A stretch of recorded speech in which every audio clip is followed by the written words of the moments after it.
નમસ્કાર, આપ જોઈ રહ્યા છો ન્યૂઝ 18 ગુજરાતી। હું છું આપની સાથે પ્રીતિ। બુલેટિનની શરૂઆત કરીશું મહત્વના સમાચારથી। વડોદરા ભાજપ યુવા મોરચાના પ્રમુખ પાર્થ પુરોહિત સાથે ટપલી દાવ થયો છે। નેશનલ હેરાલ્ડ મુદ્દે વડોદરા શહેર ભાજપના વિરોધ પ્રદર્શન દરમિયાન આ ઘટના બની છે। ખુદ ભાજપ કાર્યકરોએ જ ઉત્સાહમાં આવી પ્રમુખ પર ટપલી દાવ કર્યો। રાહુલ ગાંધીના પુતળાને મારવા સાથે યુવા મોરચાના પ્રમુખને પણ ટપલીઓ મારી હતી। માર ખાતા યુવા મોરચાના પ્રમુખ પાર્થ પુરોહિતનો જે વિડીયો છે તે વાયરલ થયો છે। ખુદ યુવા મોરચાના જ કાર્યકરોની પ્રમુખ પર ટપલી દાવ કરી દેતા આશ્ચર્ય સર્જાયું હતું। ગઈકાલે સાંજે અકોટા દાંડિયા બજાર 4 રસ્તા પર આ કાર્યક્રમ યોજાયો હતો।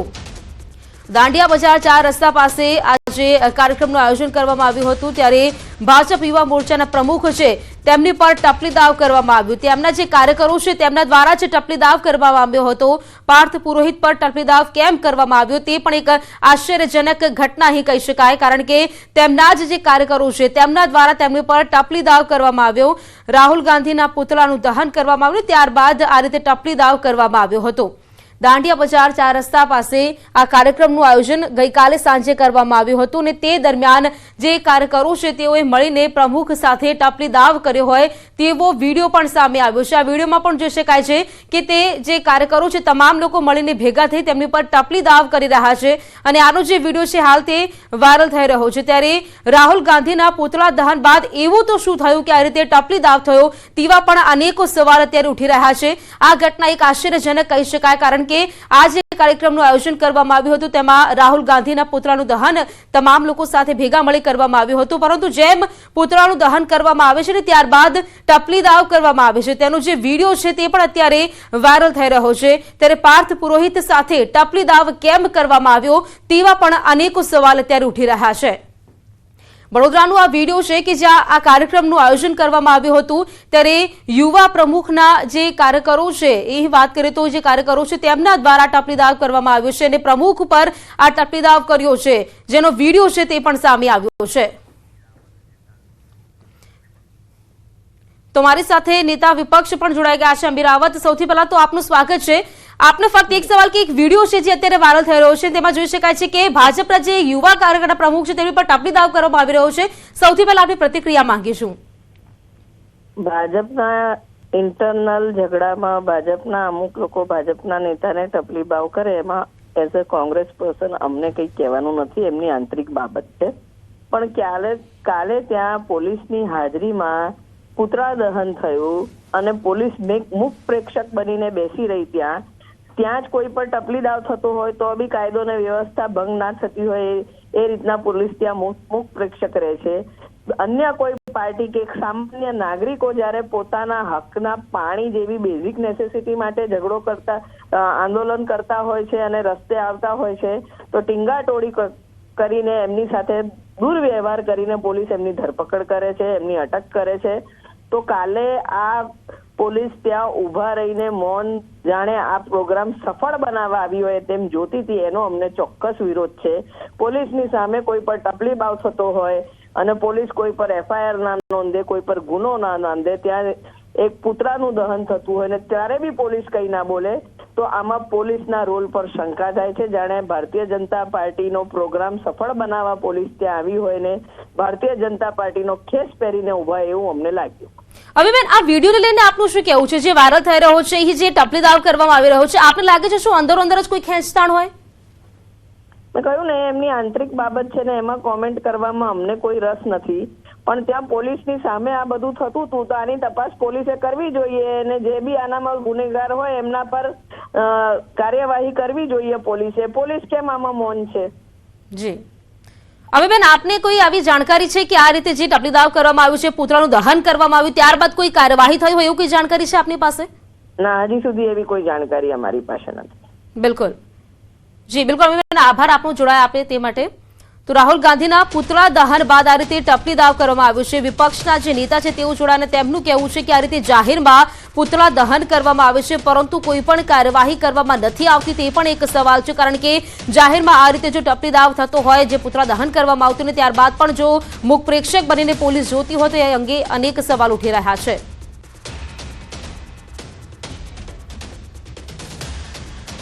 તો ભાજપના કાર્યકરોએ જ ટપલી દાવ કર્યો હોય તેનો આ એક વિડીયો છે। રાહુલ ગાંધીનું પુતળું દહન કરવામાં આવ્યું ને ત્યારબાદ ટપલી દાવ કરવામાં આવ્યો।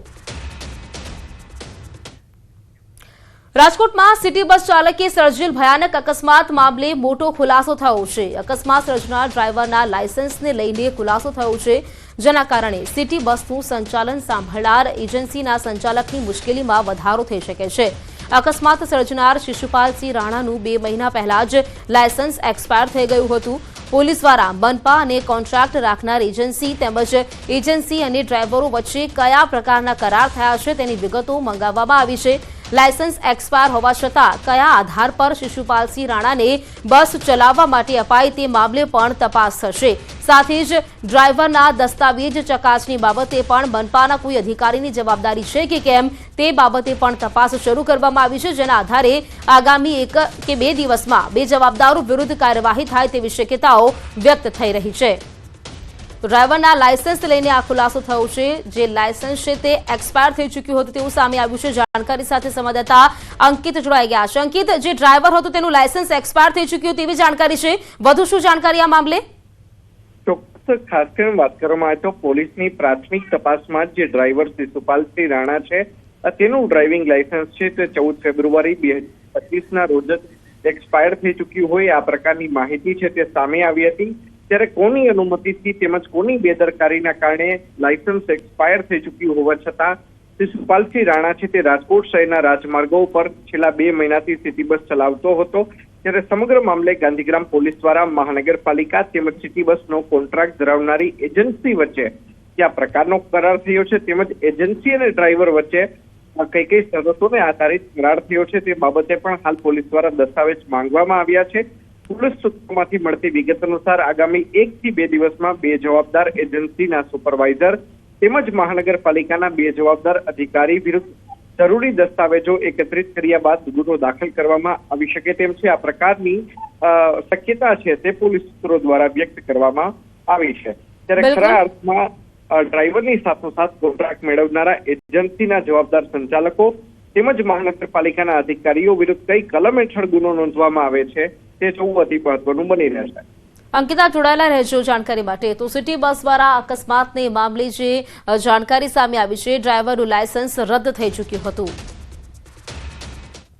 અન્ય સમાચાર, રાજકોટ અમદાવાદ હાઈવે પર જાહેરમાં મારામારી કરવામાં આવી છે। 5 થી 6 હથિયારધારી શખ્સો દ્વારા હુમલો કરવામાં આવ્યો છે। કિશન દુધરેજિયા સહિતના વ્યક્તિઓ પર હુમલો કરવામાં આવ્યો। 4 વ્હીલર કારમાં પણ તોડફોડ કરવામાં આવી। આ સમગ્ર ઘટના સીસીટીવીમાં કેદ થઈ છે। મયુર બોસરિયા અને તેના પિતા રીવા બોસરિયા સહિતના વ્યક્તિઓએ અગાઉ થયેલ ઝઘડાનો ખાર રાખી હુમલો કર્યો હોવાનું સામે આવ્યું છે। એરપોર્ટ પોલીસ સ્ટેશન ખાતે મારામારી, રાયોટિંગ અને જાનથી મારી નાખવાની ધમકી સહિતની કલમ હેઠળ પોલીસ ફરિયાદ નોંધાઈ છે। સંવાદદાતા અંકિત જોડાયેલા છે અમારી સાથે। અંકિત, જાહેરમાં મારામારીની આ ઘટના મામલો શું હતો? ચોક્કસ ખાસ કરીને જે બનાવ બન્યો છે તે રાજકોટ અમદાવાદ હાઈવે ઉપર આવેલી જલારામ હોટલ પાસે આ બનાવ છે તે 16 તારીખ એટલે કે બુધવારના રોજ સાંજના 4 વાગ્યાના અરસામાં બન્યો હોવાનું છે તે સામે આવ્યું છે। અને સમગ્ર મામલે એરપોર્ટ પોલીસ સ્ટેશન ખાતે રાયોટિંગ, મારામારી તેમજ જાનથી મારી નાખવાની ધમકી સહિતની કલમ હેઠળ મયુર બોસરિયા, રેવા બોસરિયા તેમજ અજાણ્યા વ્યક્તિઓ વિરુદ્ધ ગુનો છે તે દાખલ કરાવવામાં આવ્યો છે। 25 વર્ષીય કિશન દુધરેજિયા નામનો વ્યક્તિ છે કે જે ડ્રાઇવિંગના વ્યવસાય સાથે સંકળાયેલો છે તેના દ્વારા ગુનો છે તે નોંધાવવામાં આવ્યો છે। પોલીસને આપેલી ફરિયાદમાં કિશન દુધરેજિયા દ્વારા જણાવવામાં આવ્યું છે કે 5 દિવસ પૂર્વે પોતાની સ્વિફ્ટ ડિઝાયર કાર લઈને પોતે સીએનજી પંપ ખાતે ગેસ પુરાવા ગયો હતો। ત્યારે મયુર બોસરિયા સાથે કાર આડી નાખવા બાબતે બોલાચાલી થઈ હતી અને ત્યારબાદ ઝઘડો પણ થયો હતો। તે સંદર્ભે તે ગુનાનો ખાર રાખીને 16 મે છે 2025ના રોજ આ પ્રકારે હુમલો છે તે ખાસ કરીને બોસરિયા, પિતા પુત્રો તેમજ અજાણ્યા શખ્સો દ્વારા કરવામાં આવ્યો હતો। અને સમગ્ર મામલે આ જે કિશન દુધરેજિયા છે તેને ફ્રેક્ચર જેવી ઈજા પહોંચી હોવાનું સામે આવ્યું છે। સાથોસાથ તેનો જે મિત્ર કારમાં સવાર હતો જયેશ પલાણી તેને પણ મૂંઢમાર જેવી ઈજાઓ પહોંચી હોવાનું છે તે સામે આવ્યું છે। સમગ્ર મામલે એરપોર્ટ પોલીસ દ્વારા હાલ આરોપીઓની શોધખોળ છે તે શરૂ કરવામાં આવી છે। જી, આભાર આપનો જાણકારી આપવા માટે। વલસાડના પારડીમાં યુવતીના શંકાસ્પદ મોત મામલે ખુલાસો થયો છે। પારડીના પલસાણામાં યુવતીના મોતથી ચકચાર મચી હતી। અંતિમ સંસ્કાર વખતે શરીર પર ડામના નિશાન મળ્યાનો દાવો કરાયો હતો। ત્યારે આખરે પોલીસે તપાસ કરતા અંધશ્રદ્ધાના કારણે યુવતીનું મોત થયાનું ખુલવા પામ્યું હતું। માતાજી આવવાના નામે યુવતીના શરીર પર દીવડા મુકાયા હતા, જેના કારણે યુવતી ગંભીર રીતે દાઝી હતી, પરંતુ દાઝ્યા બાદ પરિવારે સારવાર કરવાના બદલે ઘરગથ્થુ ઉપચાર કરતા યુવતીનું મોત થયું છે। આખરે મૃતક યુવતીના પિતા, 2 બહેનો અને જમાઈ સામે પોલીસે ગુનો દાખલ કર્યો છે। જાણકારી સાથે સંવાદદાતા ભરત જોડાઈ ગયા છે। ભરત, યુવતીના શંકાસ્પદ મોત મામલે શું ખુલાસો થયો છે, જાણકારી શું? જી બિલકુલ, ગઈકાલે જ આ મુદ્દો છે સમગ્ર છે દક્ષિણ ગુજરાતની અંદર ચર્ચાનું કેન્દ્ર હતો, જ્યાં આગળ એક યુવતીના શંકાસ્પદ મોત બાદ વિવાદ થયો હતો અને અંધશ્રદ્ધાને કારણે આ યુવતીનો ભોગ લેવાયો હોય એવી ચર્ચા ચાલી હતી। જોકે પોલીસે પણ આ મામલાને ગંભીરતાથી લઈ ઊંડાણપૂર્વક તપાસ કરતા આખરે ગણતરીના કલાકોમાં જ આ મામલે જે મૃતક યુવતી છે તેના પિતા, 2 બહેનો અને એ બંનેવી સામે છે એ પોલીસે ગુનો નોંધ્યો છે અને ત્યારબાદ તેમની ધરપકડ માટેના પણ ચક્રો ગતિમાન કરે છે। આપની વાત કરું તો પલસાણાના એક આદિવાસી પરિવારની અંદર એક જે પુત્રી હતી, 22 વર્ષની દીકરી, એનું છે એ 14 તારીખે શંકાસ્પદ મોત થયું હતું ને ત્યારબાદ તેના મૃતદેહને સારવાર માટે છે હોસ્પિટલ ખસેડવામાં આવી હતી અને પછી તેના મૃતદેહને છે અંતિમ સંસ્કાર માટે ગામના સ્મશાન સુધી લઈ જવામાં આવ્યું હતું ને ત્યાં આગળ યુવતીના મૃતદેહ પર છે ગંભીર ઇજાના શંકાસ્પદ નિશાનો ધ્યાને આવ્યા હતા। આથી આ મામલે વિવાદ થયો હતો ને યુવતીના શરીર પર ડામ દીધા હોવાના આક્ષેપો થયા હતા અને આ મામલે પોલીસે તપાસ કરતા હવે એમાં થોડું તથ્ય જણાયું છે ને આ મામલે ચોંકાવનારો ખુલાસો થયો છે, જેમાં 4મી તારીખે આ યુવતીને માતા આવે છે તેવું જણાવી અને તેના શરીર પર છે એ રૂના દિવેટો બનાવીને ત્યારબાદ દીવડા કરવામાં આવ્યા હતા અને એને કારણે જ આ મોત થયું હોવાનું ચર્ચાઈ રહ્યું છે। બિલકુલ, આભાર આપનો જાણકારી માટે। રાજકોટ શહેરની ભાગોળી દીપડાએ દેખા દીધા। ખેડૂતોએ કહ્યું કે દીપડાને માત્ર 5 ફૂટ દૂરથી જોયો હતો। ગઈકાલે ખેતરમાં પિયત કરતા હતા તે સમયે દીપડો દેખાયો હતો। 2 ડેમ કાંઠે લોકોને દીપડો દેખાતા દહેશતનો માહોલ છવાયો હતો। ખેડૂતોને દીપડાના નિશાન પણ જોવા મળ્યા હતા। મનહરપુરા ગામના સીમ વિસ્તારમાં દીપડાને પકડવા માટે પાંજરા મૂકવામાં આવ્યા છે। ત્યારે આ દીપડાને પકડી પાડવા માટે પાંજરા ગોઠવવામાં આવ્યા છે, જેના એક્સક્લુઝિવ દ્રશ્યો છે અમે આપણે બતાવી રહ્યા છીએ। રાજકોટ શહેરમાં જે દીપડાએ દેખા દીધી છે, મનહરપુરા ગામમાં દહેશતનો માહોલ ફેલાયો છે, કારણ કે અહીં દીપડો દેખાતા ખેડૂત પણ ક્યાંક તેમના શ્વાસ જાણે અદ્ધર થઈ ગયા હોય તેવા દ્રશ્ય સર્જાયા હતા।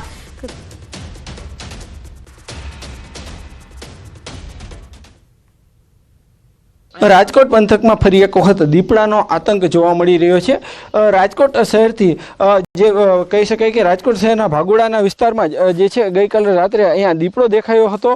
વન વિભાગ દ્વારા અત્યારે અહીં પિંજરું પણ મૂકવામાં આવ્યું છે।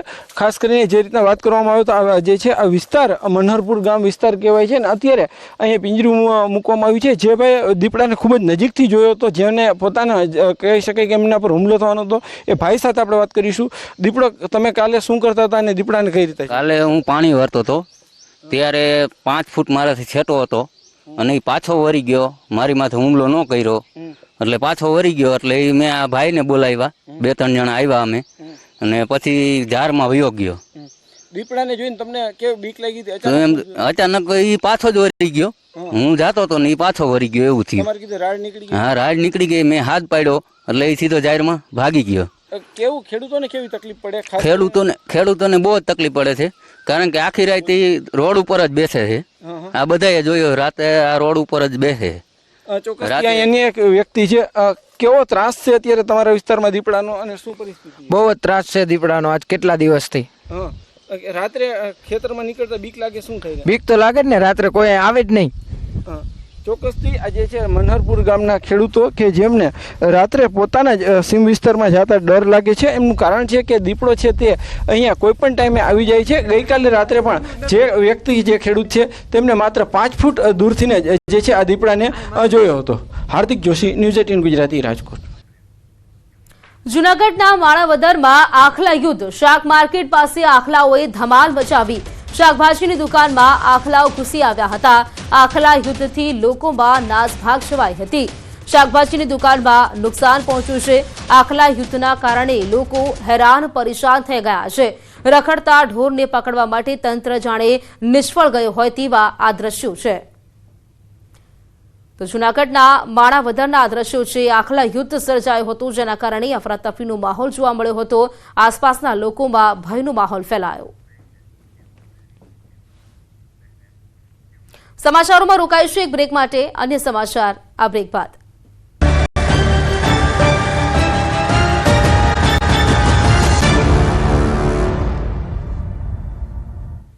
સુરતમાં સોફ્ટવેર એન્જિનિયરના આપઘાતનો મામલો। આપઘાતની ઘટનાને લઈને નવો ખુલાસો થયો છે। આપઘાત કરવા ખુદ અક્ષયે ચાકુ ખરીદ્યું હતું। ચાકુ ખરીદતા સીસીટીવીમાં અક્ષય કેદ પણ થયો છે। સીસીટીવીના આધારે સમગ્ર આપઘાતનો કેસ છે તે ઉકેલાઈ ગયો છે। જ્યાંથી ચાકુ ખરીદ્યું તે દુકાનના સીસીટીવી ફૂટેજ પણ સામે આવ્યા છે।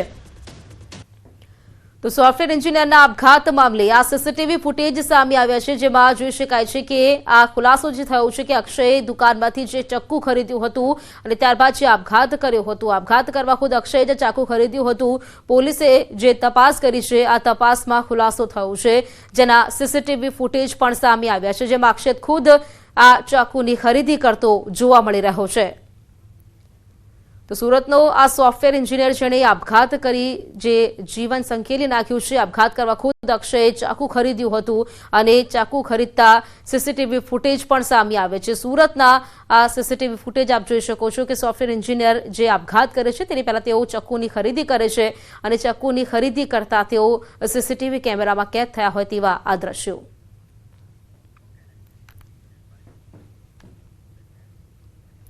અમદાવાદના વન મોલમાં ફાયર વિભાગની મોકડ્રીલ। આગ લાગી ત્યારે કયા પ્રકારની તકેદારી રાખવી તેને લઈને મોકડ્રીલ યોજાઈ। ફાયર વિભાગમાં ઉચ્ચ અધિકારીઓ પણ હાજર રહ્યા હતા।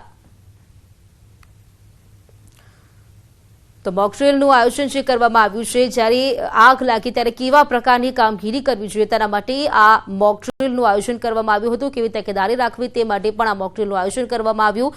જ્યારે આગ લાગે છે ત્યારે તેની સ્થિતિને કાબૂમાં કરવા કેવા પ્રયત્નો કરવા તે પ્રકારની આ મોકડ્રીલનું આયોજન કરવામાં આવ્યું હતું। અમદાવાદના વન મોલ ખાતે ફાયર વિભાગ દ્વારા મોકડ્રીલનું આયોજન કરાયું। તો ફાયર વિભાગના જે ઉચ્ચ અધિકારીઓ છે તે પણ હાજર રહ્યા હતા અને જ્યારે પણ આગ લાગી ત્યારે કેવી રીતે સ્થિતિને પહોંચી વળવું તે પ્રમાણેનું મોકડ્રીલનું આયોજન કરાયું। વલસાડ જિલ્લાના પારડી નજીક અમદાવાદ મુંબઈ નેશનલ હાઈવે પર એક ટ્રકમાં આગ લાગી હતી। એકતા હોટલની બાજુમાં સર્વિસ રોડ પર ટ્રકમાં આગ લાગતા જ દોડધામ મચી ગઈ હતી। થોડી જ વારમાં આગે મોટું સ્વરૂપ ધારણ કર્યું હતું અને આખું ટ્રક આગની જ્વાળાઓમાં લપેટાઈ ગયું હતું। જો કે આ ઘટનામાં ચાલક બહાર નીકળી આવતા તેનો બચાવ થયો હતો। આ ટ્રકમાં જ્વલનશીલ કેમિકલના ડ્રમ ભરેલા હતા, જેમાં આગ લાગતા જ આગ બેકાબુ બની ગઈ હતી અને આગની ઊંચી જ્વાળાઓ ઉઠી હતી। આથી આસપાસના વિસ્તારમાં પણ લોકોના શ્વાસ અદ્ધર થઈ ગયા હતા।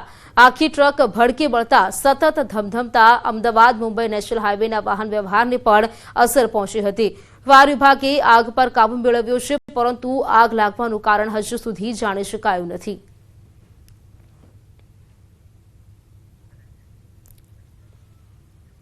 ભુજમાં ચાલુ ગાડીમાં રીલ્સ બનાવતા અસામાજિક તત્વો બેફામ। ગાડીના બોનેટ પર બેસીને રીલ બનાવવી ભારે પડી। બે શખ્સોને ટ્રાફિક પોલીસે ઝડપી પાડ્યા છે અને પોલીસે કાયદાનું ભાન કરાવ્યું। મોડી રાત્રે લુખ્ખા તત્વો સ્ટન્ટ કરી લોકોને પરેશાન કરે છે।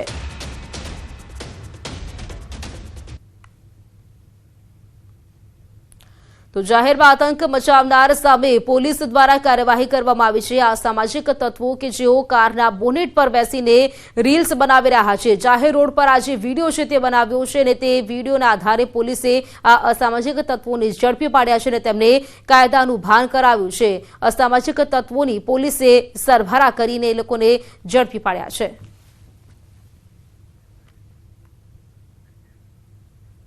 સુરતમાં દારૂની હેરાફેરી માટે બુટલેગરો દ્વારા અવનવી ટ્રીક અપનાવવામાં આવી। ટ્રાન્સપોર્ટની આડમાં વિદેશી દારૂની હેરાફેરી કરવામાં આવી। પુણા પોલીસે મોટી માત્રામાં વિદેશી દારૂ ઝડપી પાડ્યો છે। પૂના ખાતે આવેલ 2 અલગ અલગ ટ્રાન્સપોર્ટ ગોડાઉનમાં પોલીસે છાપો માર્યો હતો ત્યારે SS હાર્ડવેરના નામથી ટ્રાન્સપોર્ટ ગોડાઉનના પાર્સલની આડમાં હેરાફેરી કરવામાં આવતી હતી. પૂંઠાના પાર્સલની આડમાં લાવવામાં આવેલ 1.52 લાખની મત્તાનો વિદેશી દારૂ જપ્ત કરવામાં આવ્યો છે. પૂના પોલીસે પ્રોહિબિશન હેઠળ 2 અલગ અલગ ગુના નોંધીને તપાસ હાથ ધરી છે.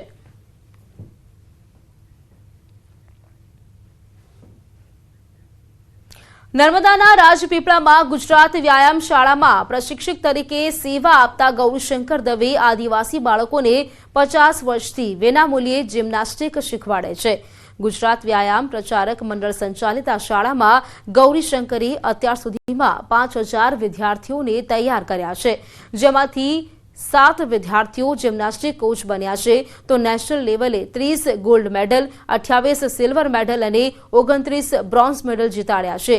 ગૌરીશંકર દવે 1975માં ગુજરાતી પ્રચારક મંડળના મહામંત્રી ચીનુભાઈ શાહને મળ્યા હતા, જે બાદ તેમણે કામ શરૂ કર્યું હતું, જેમાં ભાઈઓ માટેની 6 ગેમ અને બહેનો માટેની 4 ગેમ તૈયાર કરી છે. આજે 50 વર્ષ થયા આ વ્યાયામ શાળા દર વર્ષે ઉત્તમ ખેલાડીઓ તૈયાર કરી રહી છે. અત્યાર સુધીમાં તેમના હાથ નીચે 5000થી વધુ ખેલાડીઓ તૈયાર થઈ ચૂક્યા છે, જેમાં ઘણા જિમ્નાસ્ટિક કોચ બનીને નવા ખેલાડીઓ તૈયાર કરી રહ્યા છે તો ઘણા ડિસ્ટ્રિક્ટ લેવલ સ્પોર્ટ્સ સ્કૂલના કોચ છે તો ઘણાને સ્કોલરશીપ મળી છે તો ઘણા વિદ્યાર્થીઓ નેશનલ સર્ટિફિકેટના આધારે જુદા જુદા વિભાગોમાં નોકરી મેળવી ચૂક્યા છે. આ જિમ્નાસ્ટિકમાં આ હોલમાંથી કરીબ 28 જેટલા સિલ્વર મેડલ લીધા છે, 29 જેટલા બ્રોન્ઝ મેડલ લીધેલા છે અને 20 છોકરાઓને જેજીસી બાળિયા 20,000નો સ્કોલરશીપ મળેલી છે. તેજસ પટેલને 51,000 રૂપિયાનો એવોર્ડ મળેલો છે. ત્યારે મારી એક ખ્વાહિશ છે કે નેશનલમાં તો ઘણા મેડલ લીધા, હવે આંતરરાષ્ટ્રીય લેવલ પર મેડલ આવે એવો પ્રયાસ રહેશે. નર્મદા જિલ્લાનું છે એ ઘણું સારું છે. વર્ષે 7 થી 8 પ્લેયરો નેશનલ રમે છે અને આંતરરાષ્ટ્રીય કક્ષા માટે પણ પસંદગી પામેલા છે. નેશનલ મેડલિસ્ટ છે અને ગુજરાતમાં જે સ્ટેટ ચેમ્પિયનશિપ થાય છે એમાં ફર્સ્ટ, સેકન્ડ, થર્ડ પોઝિશન પણ હોલ્ડ કરે છે. મલેશિયા ખાતે યોજાયેલી વર્લ્ડ ચેમ્પિયનશિપ યોગા સ્પર્ધામાં સુરતના વિદ્યાર્થીઓ ગુજરાત સહિત દેશનો ડંકો વગાડ્યો છે. 18 થી 50 વર્ષની કેટેગરીમાં સુરતના હર્ષ પટેલ, 15 થી 17 વર્ષના વયજૂથમાં સુરતની ઐસા શાહ પ્રથમ ક્રમાંકે રહી હતી, જ્યારે સુરતના કરણ જોશી પ્રથમ ક્રમે વિજેતા રહ્યા હતા. આ સાથે 9 થી 11 વર્ષની કેટેગરીમાં અમદાવાદના એન્જલ પટેલ પ્રથમ ક્રમે વિજેતા રહ્યા હતા. આમ સુરત સહિત ગુજરાતની ટીમનું ઓલરાઉન્ડ પરફોર્મન્સ ખૂબ જ સરસ રહ્યું છે. ચેમ્પિયનશિપમાં વિશ્વના 24 જેટલા દેશોએ આ સ્પર્ધામાં ભાગ લીધો હતો. મહત્વનું છે કે ગુજરાતની ટીમમાં 8 જેટલા સ્પર્ધકો હતા, જે પૈકી સુરતના 6 અને 2 અમદાવાદના સ્પર્ધકો સામેલ હતા. મલેશિયા ખાતે જે ઇન્ટરનેશનલ યોગાસન કોમ્પિટિશન થઈ હતી વર્લ્ડ ચેમ્પિયનશિપ, જેમાં 24 કન્ટ્રી વચ્ચે કોમ્પિટિશન હતી અને એ લોકો એમને બીટ કરી અને આજે 3 બાળકો છે એ ગોલ્ડ મેડલ જીતી અને આવ્યા છે. બહુ ટેલેન્ટેડ પ્લેયર્સ આવ્યા હતા, પણ મારા મેમ નમ્રતા વર્માએ બહુ પ્રેક્ટિસ કરાવી હતી, અમને ગાઈડ કર્યા છે, સપોર્ટ કર્યા છે. રાત દિવસ અમે મહેનત બી એટલી જ કરી છે, તો અઘરું તો લાગતું હતું પણ છતાંય કોન્ફિડન્સ હતો કારણ કે અમે લોકોએ બહુ મહેનત કરી હતી. સમાચારોમાં અત્યારે ફક્ત આટલું જ. મને આપશો રજા. નમસ્કાર.